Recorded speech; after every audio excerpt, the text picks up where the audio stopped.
Guys हामीले चाहिँ यो फोन किन्नु चाहिँ नि 3 पल्ट एटेम्प गर्दा मात्रै फाइनली हामीले चाहिँ फोन किनेको छौँ हैन। अन्त फोनमा चाहिँ के गिफ्टहरु पाउँदा चाहिँ दसैँ र दिवालीको अफर चाहिँ फोनमा जोड लागेको रहेछ है साथीहरु। यहाँनिर र यो चाहिँ सिङताम प्रकाश दाजुको दोकानमा हो, स्यामसङ स्टोर। हेनले लडा गर्यो पुरा हाँस्यो ब्याग पनि छ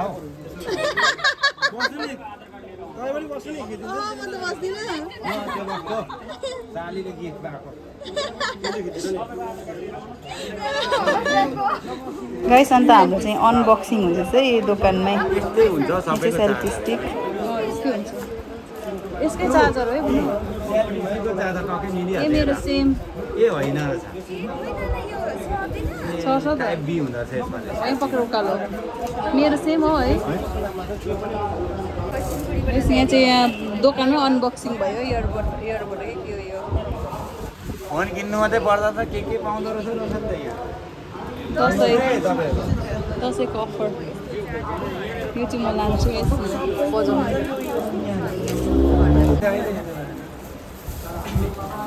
यो नाइकीको ब्याग लन्च बोकेर जानु ल स्कुटीमा पछाडि। यहाँ चाहिँ फाइनली फोन किनेको हो दसैँ अफर किनेको कि तर हेर्न नि दसैँ अफर दसैँमा बजाउने पनि पाइयो त्यहाँ उयो रहेछ यो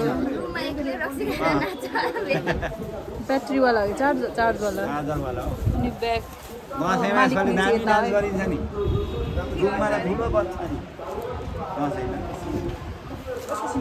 ब्लुटुथ छ यसमा। गाइस तपाईहरुले कुन चाहिँ फोन किन्यो भन्नुहुन्थ्यो होला। यो चाहिँ पोभा 7 प्रो हैन टेक्नोको राम्रो रहेछ अरु हेरी चाहिँ। अन्त बहिनीले चाहिँ रियलमी रेडमीहरु चाहिँ पुरा भयो नि त चलाको। अन्त यो चाहिँ फर्स्ट ट्राई गरेको राम्रो हुँदो रहेछ भनेर चाहिँ। र गाइस तपाईहरु पनि दसैँ दिवालीको अफर चाहिँ ग्र्याब गर्नु छ भने चाहिँ फोन किनेर ग्र्याब गर्नु होला। अन्त गिफ्टहरु रहेछ धेरै राम्रो अन्त उहाँलाई सबैले चिन्नुहुन्छ सिङतामको। यहाँनिर फोनमा चाहिँ पुरा बार्गेनिङ हुँदैछ यहाँनिर हो। अन्त thank you so much for watching.